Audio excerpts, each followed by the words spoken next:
Les Confessions de saint Augustin, livre 13, Lumière de la création. Chapitre 1er. Dieu nous prévient par ses bienfaits et n'agit en nous que par sa pure bonté. Je vous invoque, mon Dieu, source de miséricorde, qui m'avez créé, et qui vous êtes souvenu de moi lorsque je vous avais oublié. Je vous invoque afin qu'il vous plaise de vous loger en mon âme, que vous préparez à vous recevoir par l'ardeur que vous lui inspirez de le désirer. N'abandonnez pas maintenant celui qui vous invoque,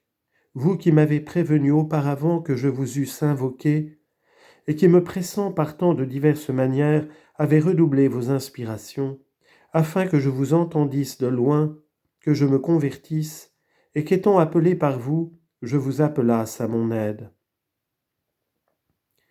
Vous avez, Seigneur, effacé tous mes péchés, afin de ne me point traiter selon que le méritait tant d'actions criminelles par lesquelles je vous ai offensé.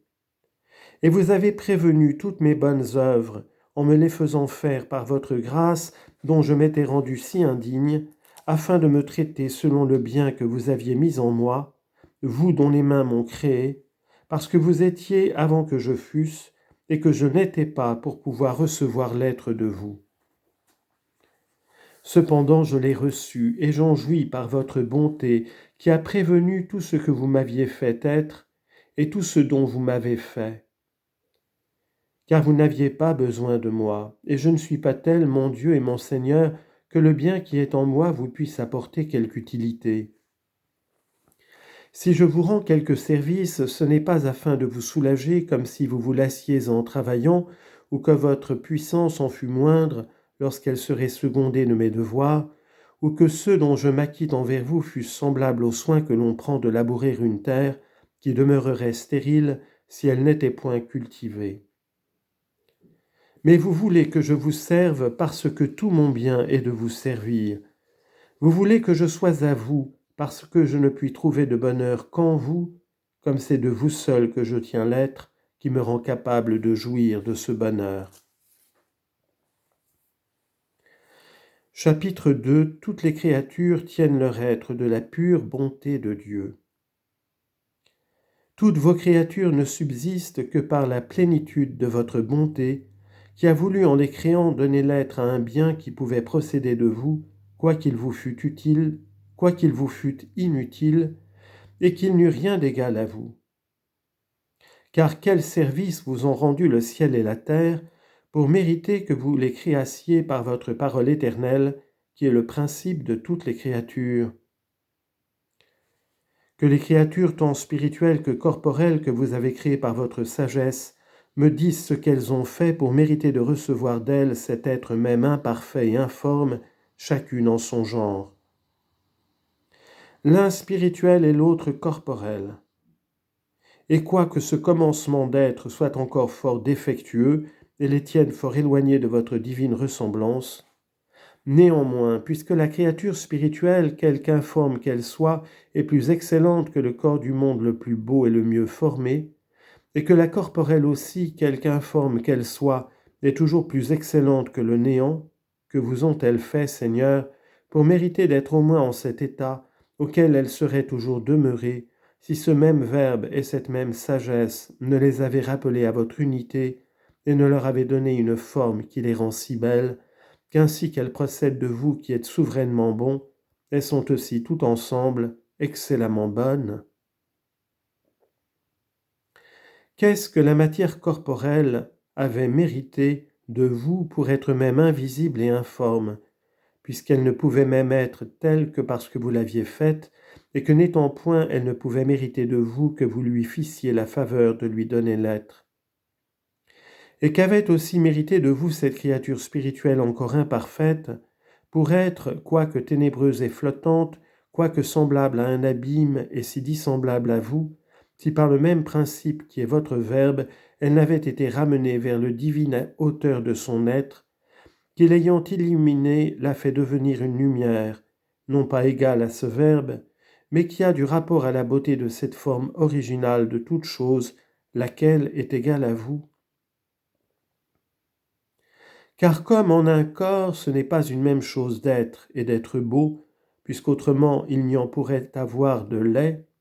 ainsi dans un esprit créé, ce n'est pas la même chose d'être et d'être sage, puisqu'autrement il serait immuable dans la sagesse, au lieu qu'il lui est nécessaire de s'attacher incessamment à vous, mon Dieu, afin de ne perdre pas en s'éloignant la lumière qu'il a acquise en s'en approchant, et de ne pas retomber dans une vie semblable à un abîme ténébreux. Car nous qui tenons aussi rang selon l'âme entre vos créatures spirituelles, n'avons-nous pas été autrefois ténèbres dans cette sorte de vie lorsque nous nous sommes détournés de vous, qui êtes notre lumière? Et ne travaillons-nous pas encore tous les jours à dissiper les restes de cette obscurité jusqu'à ce que nous devenions votre justice par votre Fils unique, notre Seigneur, et soyons rendus semblables aux montagnes de Dieu après avoir été l'objet de vos jugements, ainsi qu'un profond abîme? Chapitre 3. Tout procède de la pure grâce de Dieu. Quant à ces paroles que vous prononçâtes au commencement de la création de l'univers, que la lumière soit faite et elle fut faite, il me semble qu'on les peut entendre de votre créature spirituelle qui avait déjà une certaine sorte de vie que vous pouviez illuminer. Mais comme elle n'avait pu mériter de vous de recevoir cette vie qui fut capable d'être illuminée, aussi ne pouvait-elle, l'ayant reçue, mériter que vous l'illuminassiez. Car étant ainsi imparfaite, elle n'aurait pu vous plaire si elle ne fût devenue claire et lumineuse, non pas étant elle-même la lumière, mais en contemplant votre divine lumière qui l'illumine et en s'y attachant pour jamais, afin qu'elle ne dût ce qu'elle a de vie et le bonheur de sa vie qu'à votre seule et unique grâce, qui par un heureux changement la réunit à ce qui est incapable de jamais changer, c'est-à-dire à vous, mon Dieu, puisque vous seul possédez cet avantage, parce que vous seul êtes véritablement, et qu'en vous il n'y a point de différence entre vivre et vivre heureux, parce que vous êtes à vous-même votre propre béatitude. Chapitre 4. Dieu a fait les créatures par la plénitude de sa bonté et non par le besoin qu'il eut d'elles.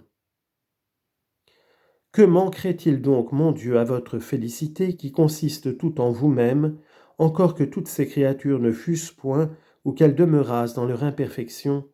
puisque vous ne les avez pas créées par le besoin que vous eussiez d'elles, mais par la plénitude de votre bonté, et que vous ne les avez pas ramenées à la perfection de leur être pour accomplir par elles votre bonheur? Mais comme vous êtes tout parfait, leur imperfection vous déplaît, et vous les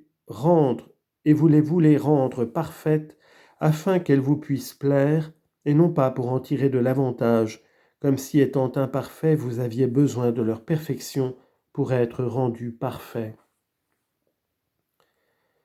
Car votre Saint-Esprit était porté sur les eaux, et n'était pas porté par elles comme y prenant son repos, lui qui fait reposer en soi ceux sur qui il se repose.